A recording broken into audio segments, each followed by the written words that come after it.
Hi hello Ranjit चॅनलमध्ये तुमचं मनापासून स्वागत आहे. आज खूप महिन्यांनी मी व्हिडिओ करते. ऍक्च्युली व्हिडिओ करायचं कारण आहे की आम्ही चाललोय गावी. खूप वर्षांनी चालली आहे गावी. आता आमचं गाव आहे श्रावण, पण आमची बस असणार आहे बोरिवली टू आचरा. ठीक आहे, 5:05 ची गाडी आहे आमची, ती आम्हाला सकाळी 7 ला सोडणार आहे. आता माझं हे फर्स्ट टाइमच असणार की एसटीने प्रवास केलाय ना, असं नाही, पण एवढा लॉंग रूटचा प्रवास मी पहिल्यांदाच करते. तर बघूया कसा हा एक्सपिरियन्स असेल, तो तुमच्याबरोबर मी शेअर करेन. तर चला मग सुरुवात करूया.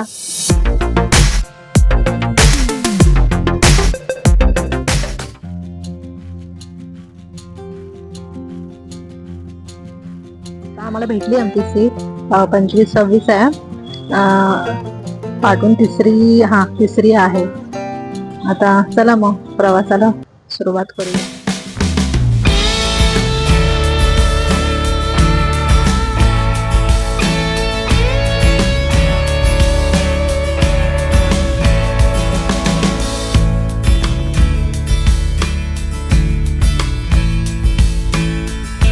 तर आता प्रवास आपला तसा चालू झाला आहे. आता आमची गाडी कुर्ल्याला थांबलेली 5-6 मिनिटासाठी. आता नंतर तर डायरेक्ट ही जाणार आहे पनवेलला.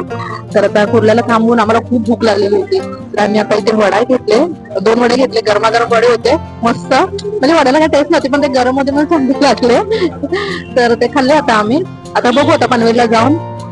पनवेलला किती वेळ थांबत माहित नाही, तिकडचे पॅसेंजर तर लोक येणार, कारण की एसटी असतात त्या फक्त डेपोलाच थांबतात ना. म्हणजे पनवेलला घेतील पॅसेंजर, पिकअप करतील आणि नंतर मग चालू होईल प्रवास.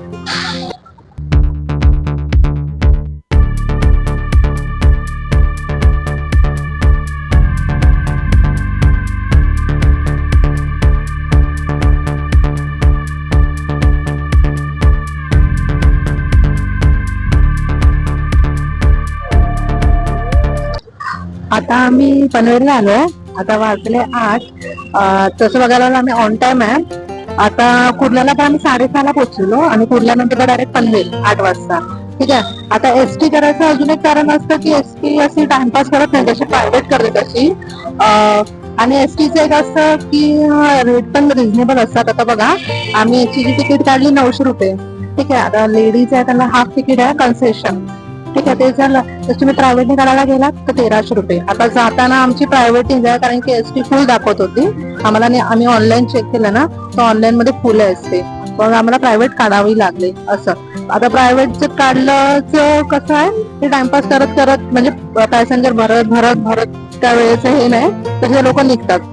तर बेनिफिट काय एसटी आणि याच्यामध्ये, म्हणजे आपण जर कम्पॅरिझन केलं तर एसटी मध्ये कसं आहे की फक्त तुमचं रेट पण रिझनेबल असतात आणि तुम्ही ऑन टाइम पोहोचता. ते काय, आता आमची गाडी पनवेल आली आहे. ठीक आहे. आता आम्ही जाणार आहे पेनला. मग पेनला आमचं जेवणासाठी तिथे गाडी थांबेल. आता किती मिनिटं थांबते बघूया, ते मी तुम्हाला करीनच अपडेट. आता डायरेक्ट आता आमची पेनला गाडी थांबणार आहे. आता बघा आम्ही पेनला पोहोचलोय. आता 9 वाजले. जेव्हा आम्ही पनवेलला पोहोचलो तेव्हा 8 वाजले. आता पेन आम्ही जेव्हा आलो तेव्हा 9 वाजले, म्हणजे 1 तास आम्ही पेन कव्हर केलं. ठीक आहे. आता आमचं जेवण पण झालं, ते काय तुम्हाला मी शूट करून नाही दाखवलं. आम्ही ऍक्च्युली आंबोळी आणि चटणी घेऊन आलेलो. आम्ही बाहेरचं काय खात नाही, म्हणजे असं प्रवासात आम्ही घरातूनच जे पण आणायचं ते घरातूनच घेऊन येतो. ठीक आहे. आता जेवण घेऊन झालंय. आता गाडी निघेल अर्धा तासाने. मग आम्ही पोचू डायरेक्ट कणकवलीला, ते तुम्हाला दाखवेन. आणि अजून तुम्हाला एक इन्फॉर्मेशन पास ऑन करायची होती. एसटी ची तिकीट तुम्ही 7 दिवस अगोदर, म्हणजे 2 महिने अगोदर काढू शकता. आणि याच्यामध्ये अजून एक बेनिफिट असं आहे की तुम्ही तिकीट कॅन्सल पण करू शकता. म्हणजे तुमचे जेवढे पण पैसे आहेत ना, ते तुम्हाला रिफंड भेटणार. म्हणजे हे त्यामध्ये ऑप्शन चांगले दिले की समजा आपलं इमर्जन्सी काय झालं किंवा काय, तर आपण तिकीट कॅन्सल करून तिकीट कॅन्सल तर पूर्णपणे आपले पैसे रिफंड होणार. एक त्यामध्ये चांगलं बेनिफिट आहे.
मॉर्निंग. आता आम्ही पोहोचलोय आमच्या गावी श्रावण मध्ये. ऍक्च्युली कणकवलीवरनं इकडे यायला मला थोडा टाइम लागला, कारण की ती 6:15 सुटणार होती. त्यांचं 6:15 सुटून आता इथे यायला मला 7 वाजले आहेत. तर आता आम्ही थोडं काय इकडनं घेतलंय, दूध बिस्किट. आता चला आता घरी जाऊया. मग इथे पाऊस पण थोडाफार पडतोय, आता बघू मग काय.